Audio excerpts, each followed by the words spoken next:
Hi everyone, Molly Oiwa with Sacred Fire Creative, and I'm so honored to have you here on our Facebook Live, and I hope you're watching us live, and if you're watching the replay, thanks so much. And I just wanted to introduce our guest, Dawn Jansen, and I'm just going to read the intro here so that I don't leave anything out. Her company is the Pawsitive Companion. And so if you're watching this, please share this with any dog owners and dog lovers out there, or pet owners and pet lovers.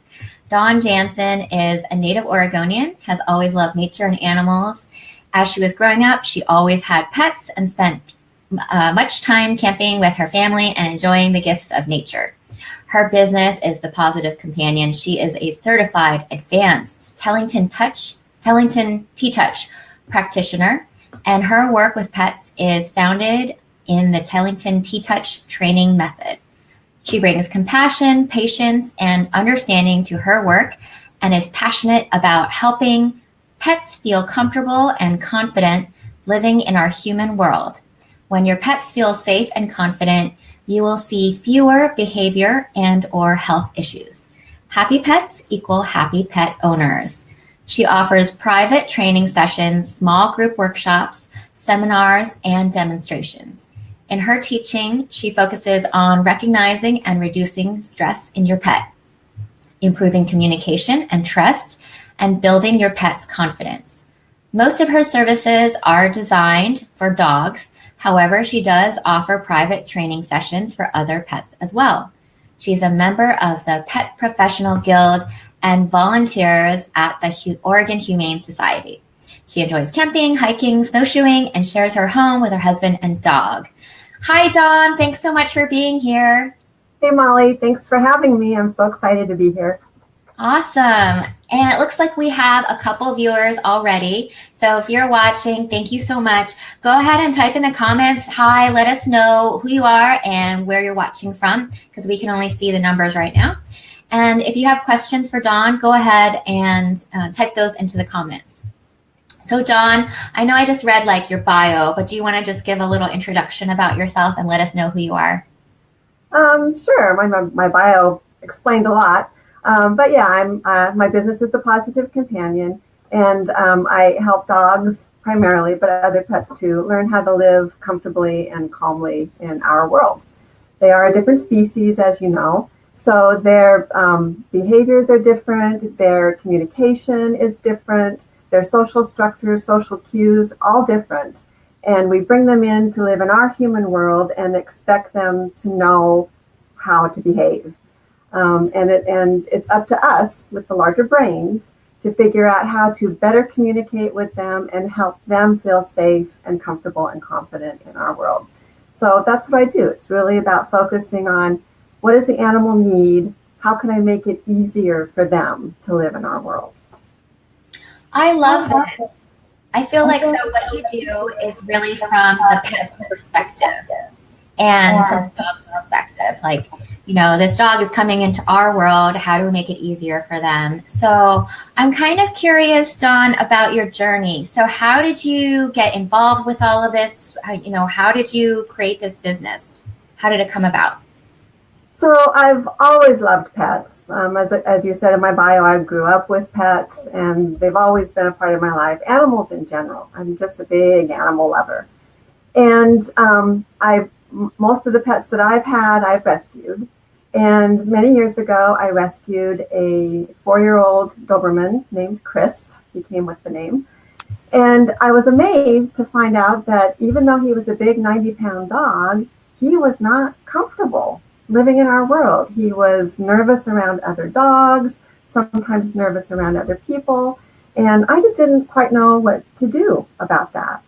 So somebody suggested I look into the Tellington T-Touch, which I had never heard of before, did some research and found a 2-day workshop in Portland that I went to, took my dog with me, and I was amazed at the difference in him in just 2 days of that workshop. He had more confidence. He was more comfortable having other dogs walk around him. He didn't react to that. And so I knew that there was something to this method.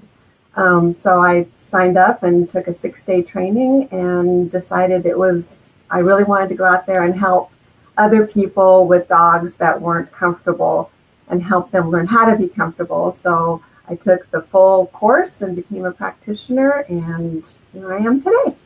I love it. Oh, that's so wonderful.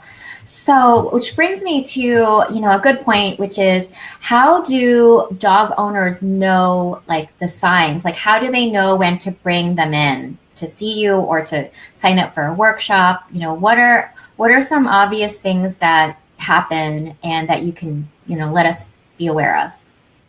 So a lot of the problem behaviors that people see in their dogs, excessive barking, fear of loud noises, fear of riding in the car, anxious behavior around other dogs, reactivity, barking, lunging, people and or dogs, shyness, fearful behaviors, all of those kinds of behaviors are indicators that this dog needs some help. And most of the behaviors that we see do come from a place of fear or anxiety in the dog.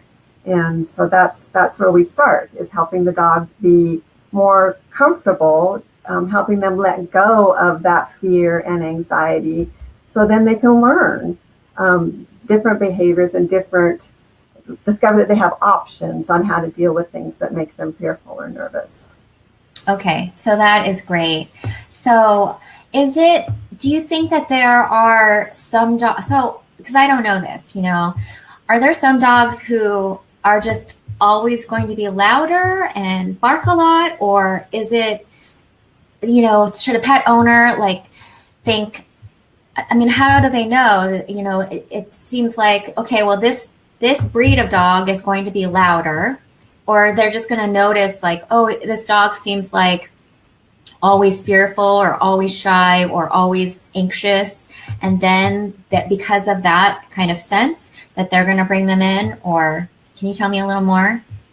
So there are some common breed characteristics, if you will, and yet every dog is individual.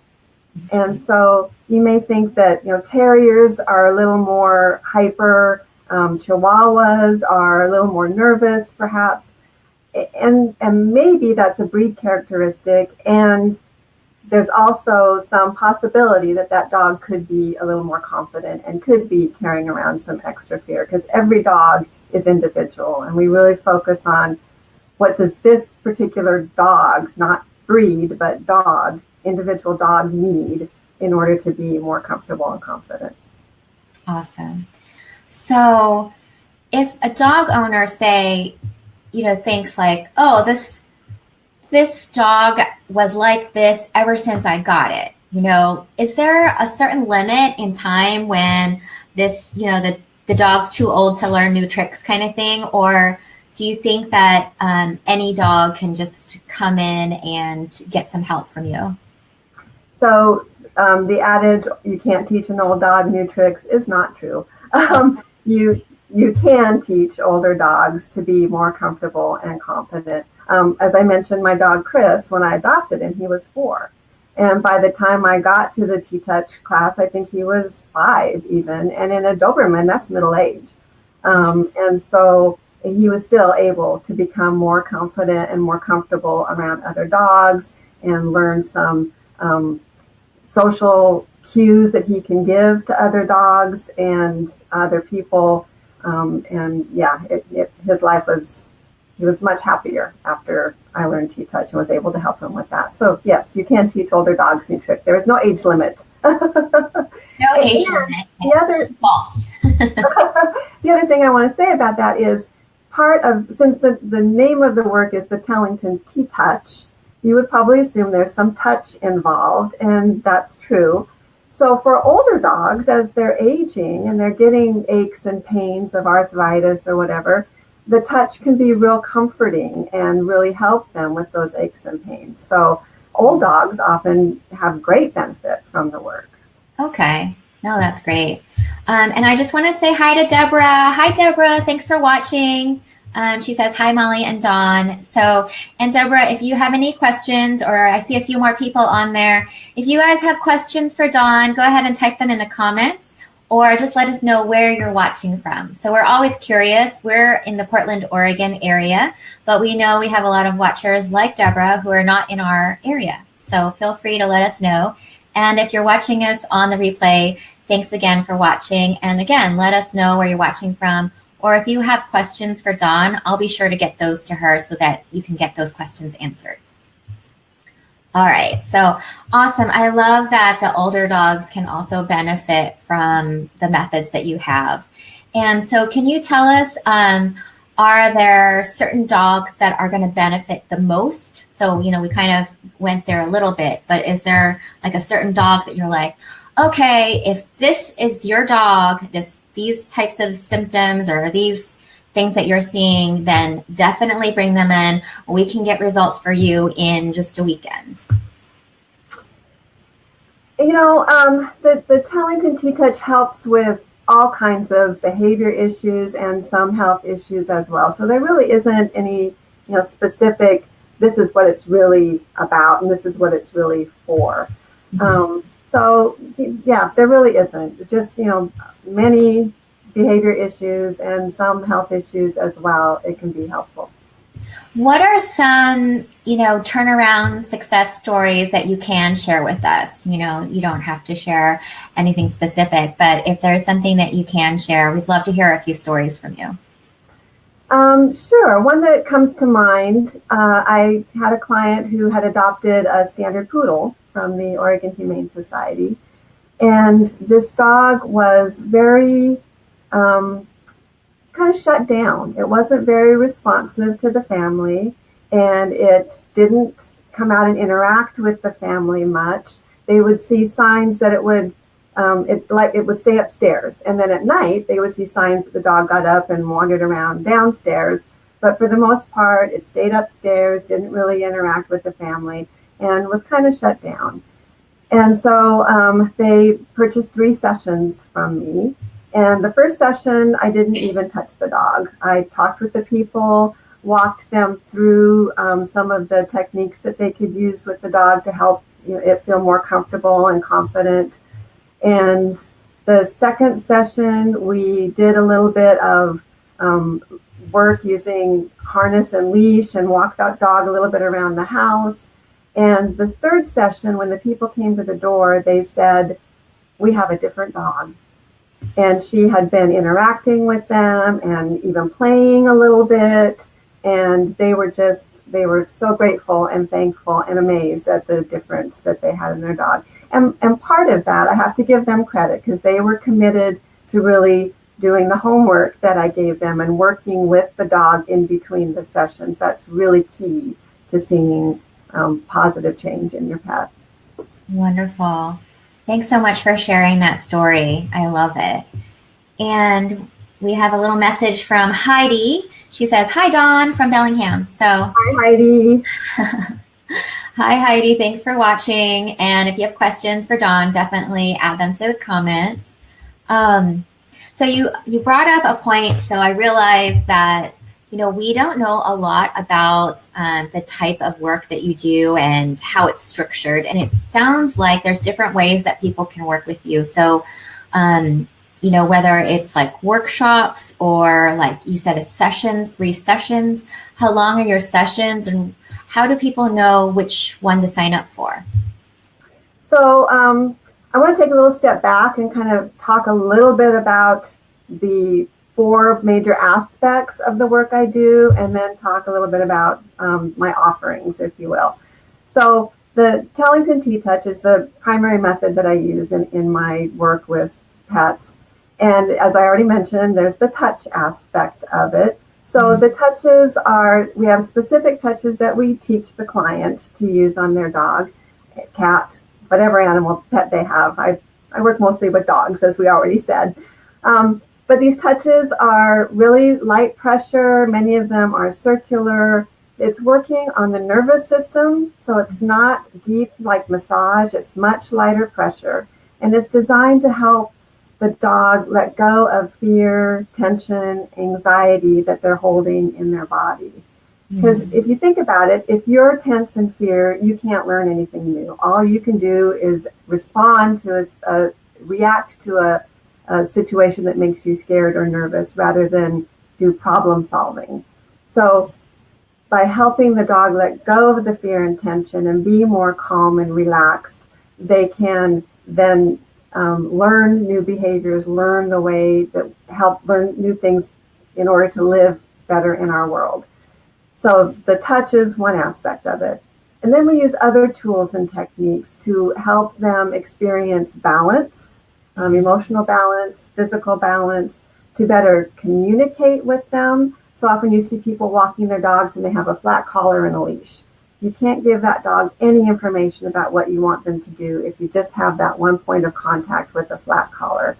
So I have a little visual aid here. This is Champ. You notice Champ has a harness on that has a connection in the front and the back. So I have 2 points of contact and can give better signals to Champ about what I need him to do. We also use things like thunder shirts and body wraps to help give them a sense of security and just to recognize the space that they occupy. That's especially helpful for little dogs who have big dog syndrome. So a number of tools and techniques that we use for that. So that's the second aspect of it. The third aspect is movement. So we get them moving. We have what we call our playground of higher learning, or a confidence course, where we help the dogs walk through mindfully and purposefully so that they can, like I said, experience balance, what it is to be in balance. Because if you think about it, if you're not in balance and somebody comes to you in a scary fashion, you're not able to deal with that in a real confident way. Whereas if you're in balance, you're grounded, you're standing up, your shoulders are back, you're much more confident about dealing with that. And it's the same thing with our dogs. If they're pulling on the leash, they're not in balance, they can't respond to those situations that cause them anxiety or nervousness. So and it also helps them identify the space that they occupy. It helps them focus. So we use this movement to help them also with security. And so that's the third aspect. And then the fourth aspect is our philosophy around really looking at each individual dog and what do they need and how can we make it easier for them. So we break things down in bite-sized pieces so that it's easier for them and doesn't bring out any fear or anxiety. So that's the four aspects of the Tellington T-Touch work. And then as far as, working with me, some dogs aren't ready for prime time, if you will. So coming to a workshop might be too much for them, although we do make it really safe for the dogs at our workshops. If they are nervous around other dogs, we have visual barriers that we can put around so they don't see the other dogs, and we can help them, gradually learn to be around other dogs in a respectful way. But some dogs just aren't ready for that. So private sessions then are great for that. Depending on what the issue is, it could take just one session to see a great difference in your dog. It could take, 3 or more sessions, just depending on what it is that we're working on and how much we need to chunk it down for them and make it so that they can manage those situations. Does that make sense? Yeah, no, that's great. This is really helpful.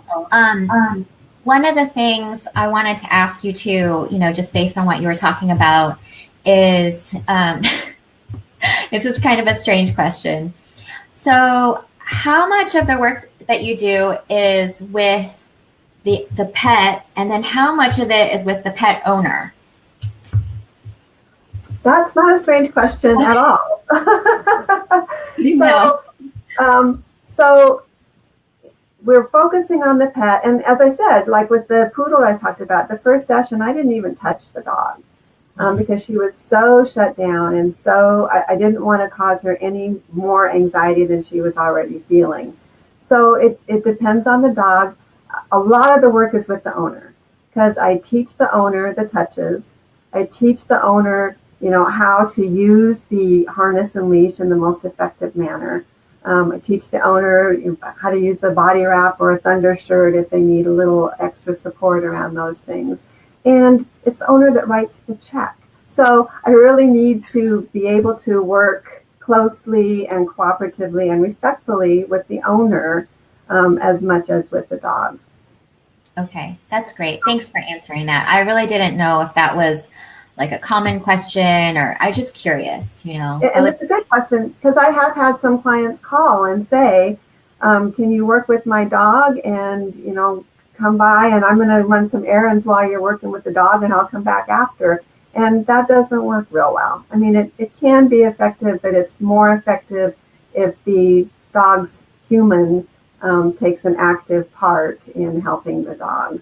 Because the work also can help improve the bond that you have with your pet. Yeah.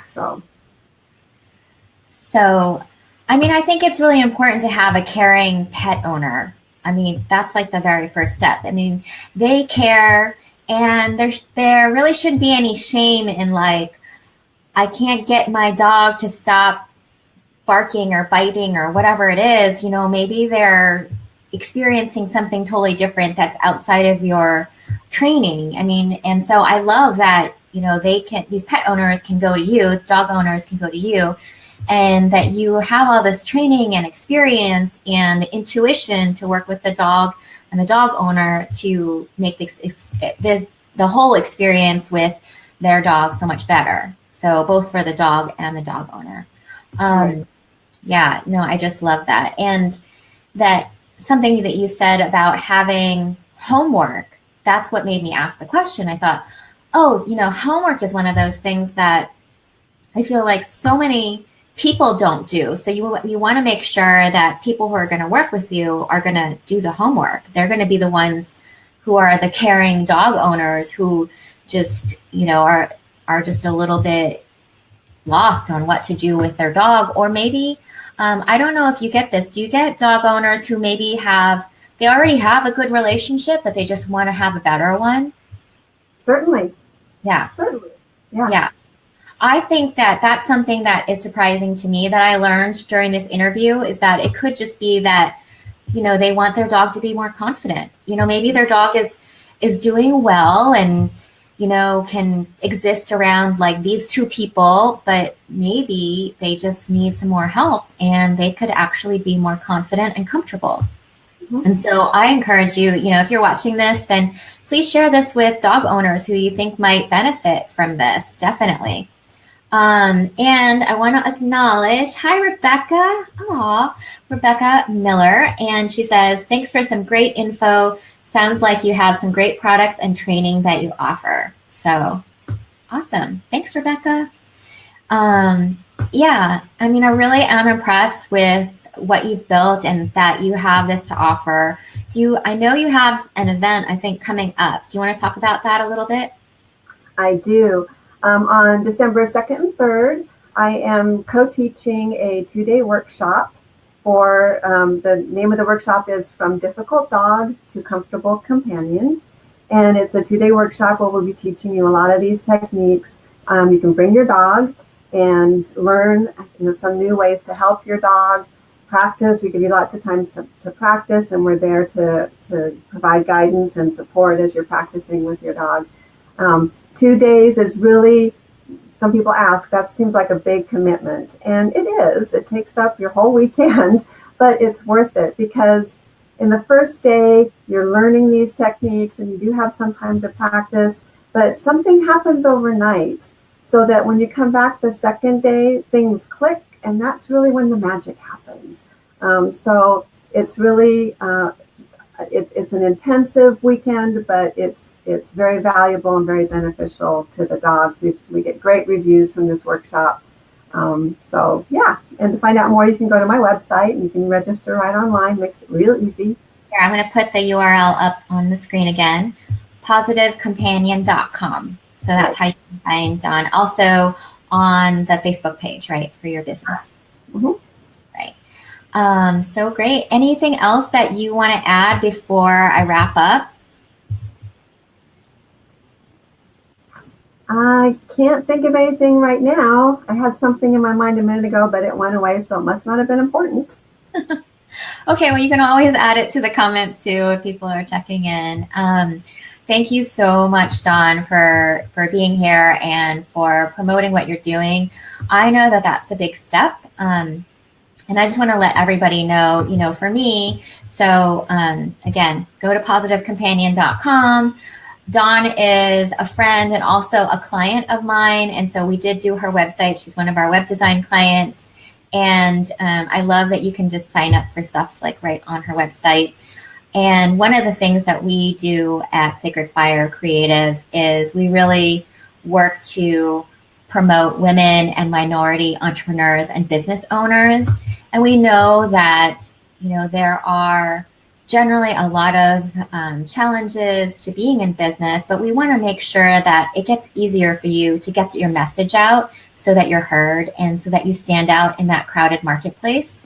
I know that for me, it's just so important to work with people who are passionate about what they do and very talented. And so Dawn, you are so talented and you're so passionate and you're helping these dogs and dog owners and have a better relationship and be more comfortable in the world. And I just really appreciate that. I feel like I love animals and I have a lot of clients who work with animals, whether they're dogs or cats or horses. So I have all sorts of different clients, but I really appreciate you. And thanks so much for being on Facebook Live with me. And I'm really honored to just be able to interview you and get the message out about what you do a little bit more. So if anybody is curious, again, about what Dawn does, you can go to PawsitiveCompanion.com. And if you need any help with your web design and marketing, please go ahead and check out SacredFireCreative.com.